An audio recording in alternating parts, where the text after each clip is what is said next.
Hi, this is Mindless Insanity 602 reporting to you at the Nightmare Central with day number 23's review of my fourth annual 31 Days of Horror Film Reviews.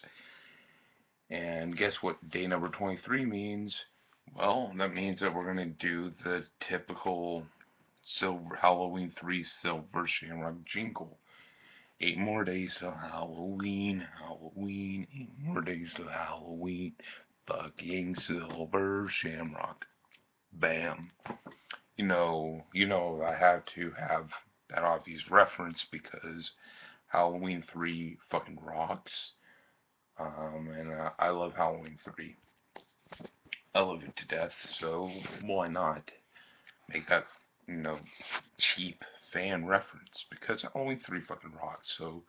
But anyways, that's not what we're going to be talking about. We're going to be talking about um, Bad Dreams, which was a 1988 R-rated 80-minute horror thriller from Andrew Fleming. Now, Andrew Fleming is a pretty unique director, if you ask me. Let's see what he done. Let's see a few of his films. Um, like, he did fucking Nancy Drew and Hamlet 2, The Craft. He has a very diverse filmography, which I can respect. Andrew Fleming, he definitely went from this 80s obscure semi-slasher film to fucking Nancy Grace or whatever. I said Nancy Grace. She's a bitch. Nancy Drew. Anyways, Bad Behavior. I meant getting that mixed up with yesterday's film review. Bad Dreams, as seen in this Screen Factory double pack that I have here, is a. If you watch Bad Dreams, it's abundantly clear. It's abundantly clear that it ripped off A Nightmare on Elm Street 3, The Dream Warriors. Actually, both these films ripped off highly praised entries in separate franchises. Bad Dreams ripped off A Nightmare on Elm Street 3, The Dream Warriors, and Visiting Hours. It isn't as clear. It isn't as clear, but it has a very heavy Halloween 1981 version vibe to it. And I'm probably going to talk about that and talk about that when my main objective is to talk about Bad Dreams. I'm probably going to end up talking about Visiting Hours because I'm that way. Now, anyways, I think that this is one of the rare cases where I think the rip-off film is better than the film it's ripping off. Now, I love A Nightmare on Elm Street 3. I think A Nightmare on Elm Street 3, The Dream Warriors, is a fucking great movie. Don't get me wrong, I think it's a great film. But in my opinion, I think A Nightmare on Elm Street 3, The Dream Warriors is kind of overrated. Kind of overrated. When a person says it's overrated, does that mean that they don't love it? No, there's plenty of films that I love, but I am aware that the praise to them is unfounded. I feel like The Nightmare on Elm Street 3, The Dream Warriors praise is a little bit unfounded. And and plus, you know, I I want to give the proper respect to, the underdogs. The underdogs who don't get as much credit or press, like Bad Dreams. This one is barely well known, and it's lucky that I even got this spell pack. But Bad Dreams is not very well known, and I want to show my respects to the films that are either either either films that I legitimately love, but the general consensus is viewed upon negatively, or if it's a film that is really good, but doesn't get them as much praise about it. That's the reason why That's the reason why I'm trying to avoid the Texas Chainsaw Massacres. The only popular thing is, really popular thing is probably Pinhead this season. I probably will sprinkle like a few Jason films next year, but I want to show my show my um show my appreciation to the show my love and respect and appreciation to the underdog. You know, generic fan circles pretty much whack off a Halloween film, whack off a Nightmare on Elm Street film, whack off a Friday the 13th film, saying, "Oh my God, Freddy Krueger, Jason Voorhees, all those are classic icons," and they are, but they're oversaturated. They're oversaturated. They got their love. They got their love. They got their popularity. They got their popularity. They are good in society. They're good. They're good. They're well known. So yeah, I want to appeal to the deeper horror circles, not the generic horror circles. Generic horror circles that go on about Nightmare on Elm Street and all that. That's generic. I want to talk about the obscure stuff. And we got Bad Dreams, which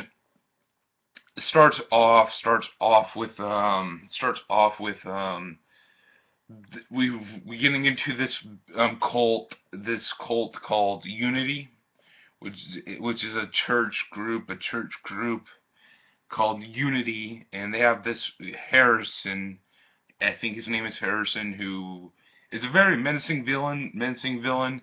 The parts, my gripes with him and his presence, my gripes with him and his presence is he's he's fine in, typical human form, but when it obviously has to be burnt, obviously has to be burnt because this is the late 80s.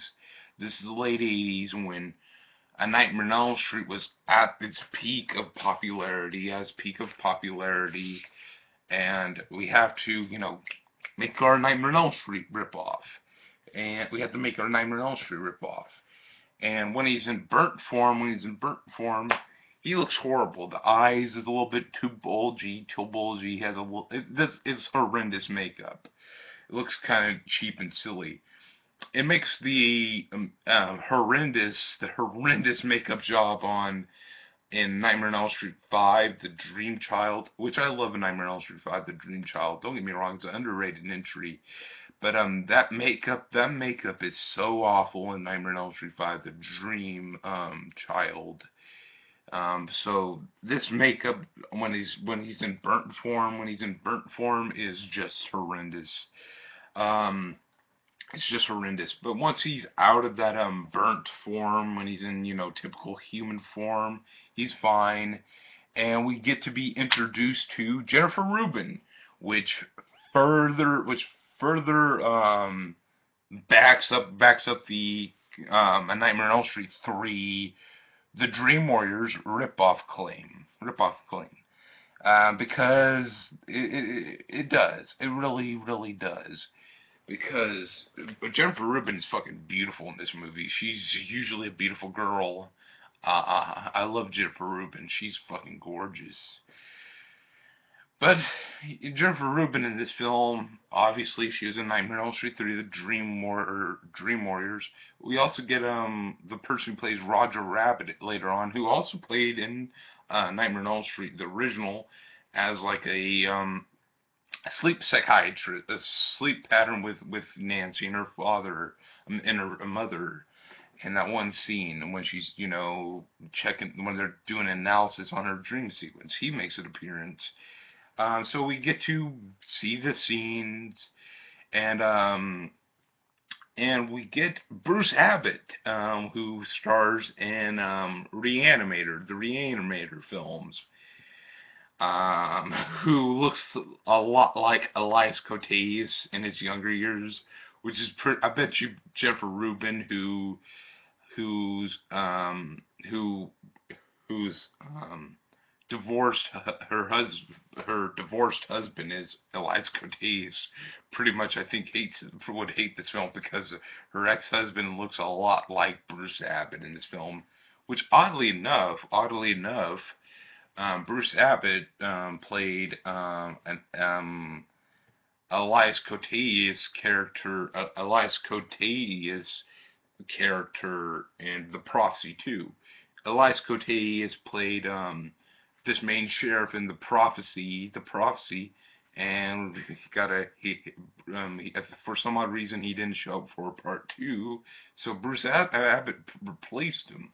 So I find that strange, but Bruce Abbott does a really good job. I love Bruce Abbott's presence in this film. Overall, he's a likable guy, and I like what's going on with this film. It's basically a less kiddie, a less child-friendly version of A Nightmare on Elm Street through the Dream Warriors. A Nightmare on Elm Street 3 went for a little bit more of a fluff and child fantasy style, while Bad Dreams on the other hand went for a little bit more of adult-themed film, and I appreciate that. We got an interesting group of people, interesting group of psychiatrist patients in the hospital. They all are very interesting and very unique and likable characters. Got this one guy who um they're all unique, and I like them. So we get to meet up with those characters. um the one thing that I appreciate more about this film overall has a darker side to the Elm Street 3 plot, but the problem is that since Elm Street 3 is like part three of a popular horror franchise, it's obviously going to have a bigger budget and more resources to work with to make a darker feeling, a darker atmosphered film.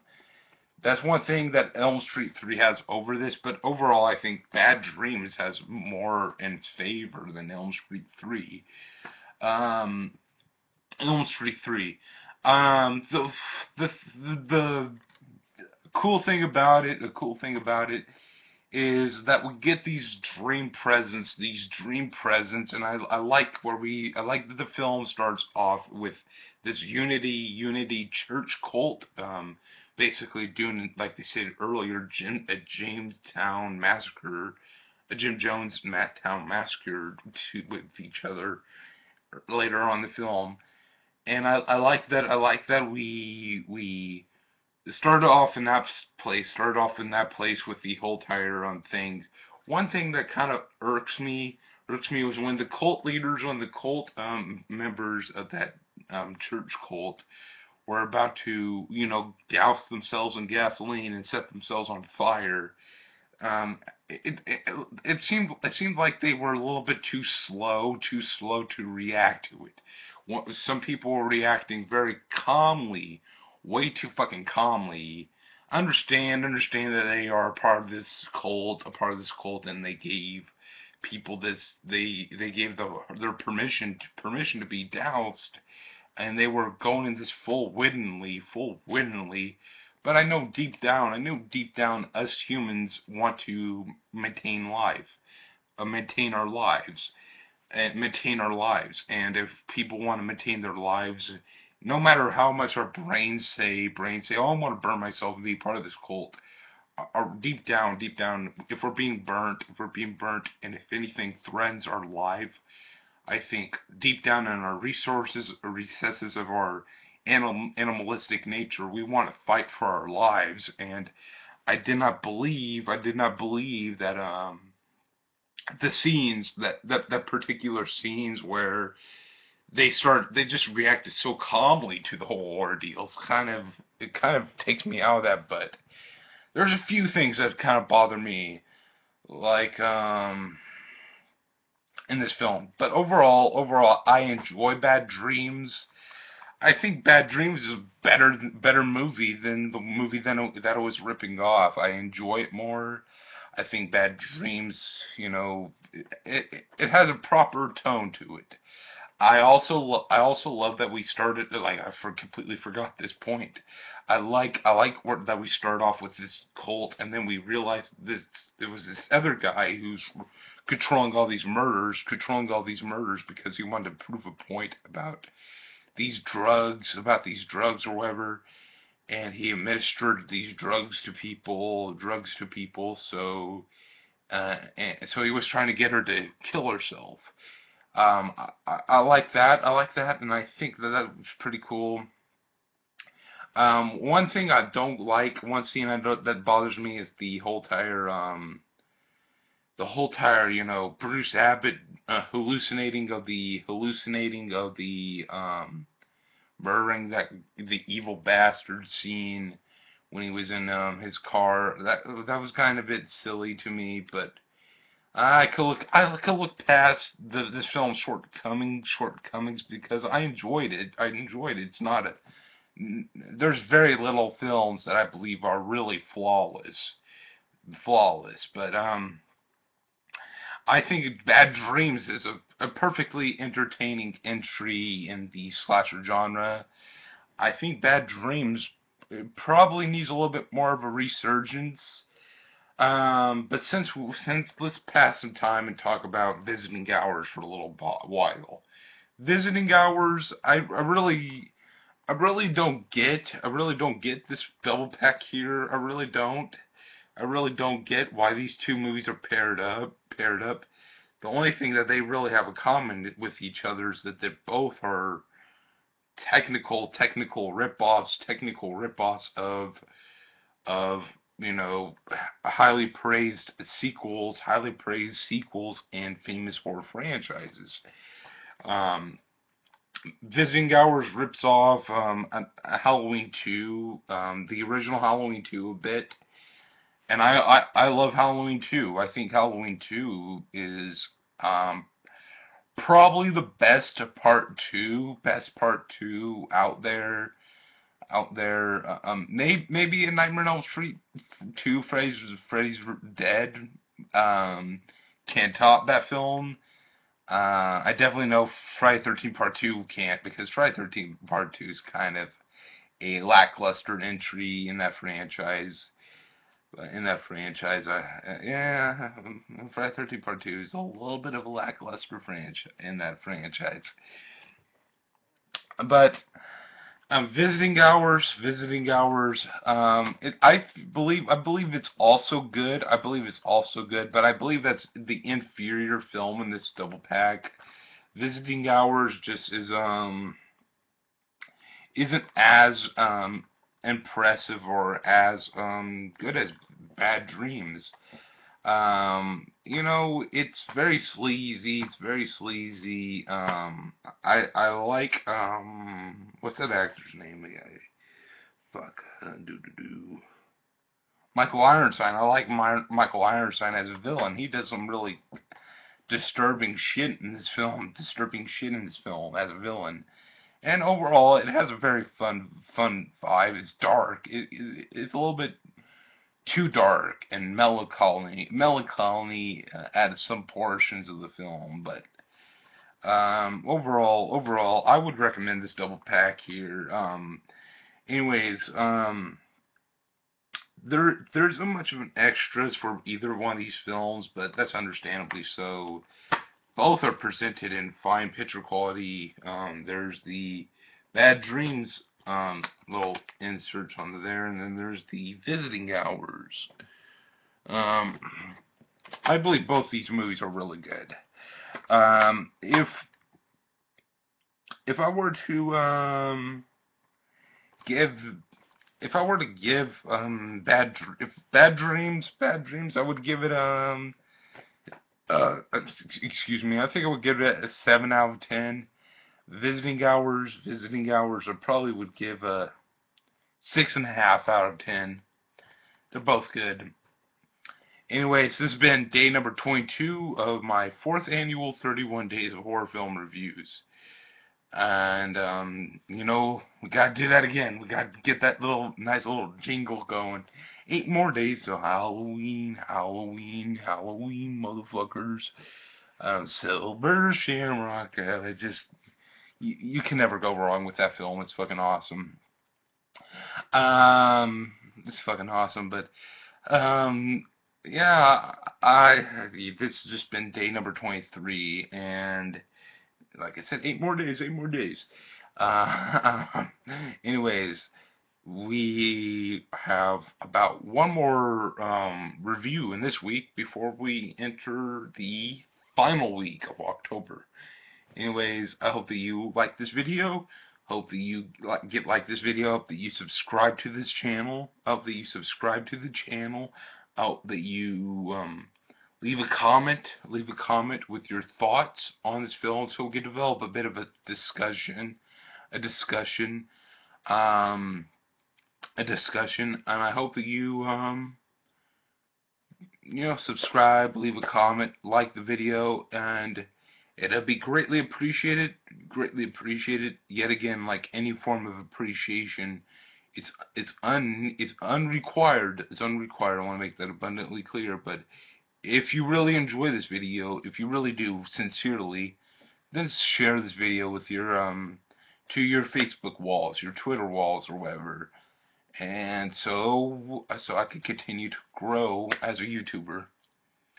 And so this could grow, and so I could, potentially get a better next year's 31 days. Anyways, I shall be going, and yep. Oh, and by the way, I want to discuss the thumbnails, my video thumbnails. This one is probably the one I'm probably going to use is pretty much lackluster. This is the title. There's been a few lackluster thumbnails, but we'll talk about that on our little epilogue episode in November 1st. Sorry. Bye.